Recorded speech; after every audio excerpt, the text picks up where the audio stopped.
इस पतले जगह को कहते हैं सिलीगुड़ी कॉरिडोर। ये भारत की सबसे बड़ी कमजोरी है। यहाँ अगर एंटी इंडियन गवर्नमेंट आ गई, ये हमारे लिए बहुत बड़ा सरदर्द है। लेकिन अगर चाइना यहाँ आके सैन्य अड्डा ले ले, अब यहाँ पे ना पश्चिम बंगाल एकदम पतला हो जाता है, देख रहे हैं। इस पतले जगह को कहते हैं सिलीगुड़ी कॉरिडोर। क्या कहते हैं? सिलीगुड़ी कॉरिडोर। और एकदम पतला है, मुर्गी के गर्दन जैसा। जैसे मुर्गी का गर्दन होता है ना, एकदम पतला जगह है, मुर्गी के गर्दन जैसा है। तो उसी को हम सिलीगुड़ी कॉरिडोर कहिए या चिकन नेक कहिए। ये भारत की सबसे बड़ी कमजोरी है। अगर ये काट दिया 8 गो राज्य कट जाएंगे। अगर ये कट गया ना तो 7 गो तो ये गए, एगो सिक्किम, 8 स्टेट कट जाएंगे भारत से। इतना टफ है ये सिलीगुड़ी कॉरिडोर को मेंटेन रखना यहाँ पे। तो ये हमारे लिए बहुत बड़ा सरदर्द है। बस एक चीज का टेंशन नहीं है, इसे काटने वाले दोनों देश कमजोर हैं, यहाँ से बांग्लादेश और यहाँ से नेपाल। लेकिन अगर चाइना यहाँ आके सैन्य अड्डा ले ले और बांग्लादेश के थ्रू यहाँ आके सैन्य अड्डा ले ले, दिक्कत हो जाएगा कि नहीं हो जाएगा? बट हम लोग को दोनों को बैलेंस बना के चलना होता है। हम लोग को क्या करना पड़ता है? बैलेंस बना के चलना होता है। अब हम ज्यादा कड़ा एक्शन लेंगे तो बांग्लादेश में क्या है, वो भी लोकतंत्र है। अब लोकतंत्र में क्या है, पब्लिक सेंटिमेंट्स के हिसाब से ही सरकार बनती है। अब वहां अगर उटपटांग सरकार, अगर हम लोग बहुत कड़ा एक्शन ले लेते हैं, बहुत कड़ा एक्शन, और यहाँ पर पब्लिक सेंटिमेंट्स होता है, तो यहाँ अगर एंटी इंडियन गवर्नमेंट आ गई तो चाइना इसी की फिराक में है। देखिए, ये चिकन नेक को सिक्योर करने के लिए हमें बांग्लादेश के साथ रिलेशन कैसा रखना है? जो भारत के खिलाफ यहाँ पार्टी आएगी उसे चाइना तो पैसा देगा, पूरी उसके चुनाव जीतने में मदद करेगा। और चुनाव पैसा पे तो भारत में बड़ी आराम से चेंज हो जाते हैं सब। यहाँ चाइना के पास पैसा की कमी नहीं। वर्ल्ड बैंक से ज्यादा पैसा किसके पास है?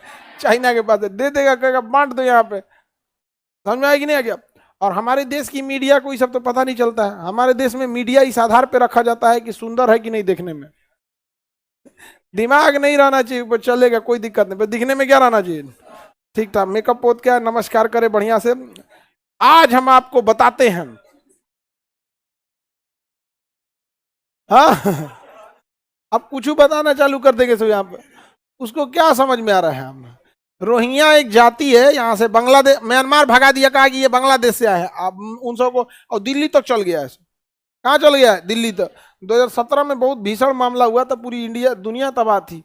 समझ में आ गया कि नहीं आ गया? तो ये चिकन नेक को सिक्योर करना जरूरी है कि नहीं? आज नेपाल की गवर्नमेंट एंटी इंडिया होते जा रही है। समझ में आ गया कि नहीं आ गया? बांग्लादेश को हम लोग बैलेंस करते करते परेशान हो गए। म्यांमार चाइना की गोद में जाके बैठ चुका है। चाइना और पाकिस्तान का तो कहना ही नहीं है। श्रीलंका नीचे आंख दिखा रहा है। मालदीव भारत में आया नहीं मिलने के लिए। इतना छोटा सा देश मालदीव, भारत आया नहीं, चल गया तुर्की मिलने के लिए। यहाँ पर हमारी विदेश नीति जो है ना, बहुत तेजी से गड़बड़ होते जा रही है। मीडिया में दिखाना विदेश नीति अलग होता है और ऑन ग्राउंड रियलिटी अलग होता है। पहले हमें अपने पड़ोसियों को तो सिक्योर करना है। तो ये सिलीगुड़ी कॉरिडोर या चिकन नेक की सुरक्षा जरूरी है कि नहीं? अब ये मैदानी क्षेत्र है, डाउन है, और यहाँ पर ना, ये है आपका कौन देश? भूटान। भूटान की सुरक्षा हम ही लोग करते हैं। भूटान की फौज वगैरह की पूरी सिक्योरिटी हम लोग करते हैं। तो भूटान का यहाँ एक पहाड़ है जिसका नाम है डोकालाम। तो ये डोकालाम जो पहाड़ है ना, ये बहुत हाइट पे है। यहां से इस सिलीगुड़ी कॉरिडोर पे इजीली नजर रखा जा सकता है। हाइट पे होने की वजह से वहां से निगरानी इजी हो सकती है। और ये नीचे है, पहाड़ के नीचे। अब ये डोकालाम भूटान इसे देता नहीं है। चाइना दिमाग लगाया कि भूटान का ऊपर का एरिया थोड़ा सा कब्जा कर लेते हैं। बहुत पहले से कब्जा करके रखा है। अब भूटान के राजा को बुलाया, विदेश मंत्री को, कहा कि ये ले लीजिए वापस, ठीक है, हम आपको दे देते हैं, और ये वाला हमको दे दीजिए, एक्सचेंज कर लीजिए। क्या कर लीजिए? एक्सचेंज कर लीजिए। भारत की मीडिया कभी इस चीज को दिखाएगी? नहीं दिखाएगी। भुगतना पड़ेगा हम लोग को यहाँ पर। तो इस सिलीगुड़ी कॉरिडोर को बचाना जरूरी है, नहीं तो यहाँ खेला हो वो। कौन खेला करेगा? चाइना क्या कर देगा? खेला कर देगा यहाँ पर। समझ में आ रहा है कि नहीं आ रहा है? सिलीगुड़ी कॉरिडोर, किसी को दिक्कत?